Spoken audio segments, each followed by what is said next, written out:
నిజమైన దేవుడు. ఆయన తప్ప వేరొక దేవుడు లేడు. ఆయన సర్వశక్తి కలిగిన దేవుడు. మన పాపాల గురించి మరణించిన దేవుడు. మాటలు చదువుకున్నాం, దేవుని మాటలు.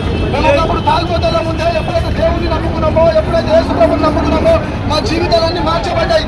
దేవుని మాటలు చదువుకున్నాం, ఒకసారి మీ జీవితాలు మార్చబడతాయి. ఆయన నిజమైన దేవుడు. మన పాపాల గురించి మరణించిన దేవుడు. మన పాపాల కోసం మరణించిన దేవుడు యేసు ప్రభు. ఆయన పరలోక రాజ్యం విడిచిపెట్టి మన కోసం మరణించినాడు. దేవుని మాటలు చదువుకోండి. యేసు ప్రభు మాటలు భగవాన్ का बात है, यीशु मसीह का बात है. यीशु मसीह सच्चा भगवान है. यीशु मसीह तेरे पाप लिए, हमारे पाप के लिए उन्हें क्रूस में मर गया है. आज तुम नरक को नहीं जाना बोलो तो यीशु मसीह के आना पड़ता. आज तुम यीशु मसीह तुम्हारे पूरे पाप को क्षमा करना भगवान है. हम भी एक टाइम में गांजा पीते थे, दारू पीते थे, इंजेक्शन लेते थे, गुटखा खाते थे, सिगरेट पीते थे. कब तो यीशु मसीह को मान लिया, हमारा लाइफ पूरा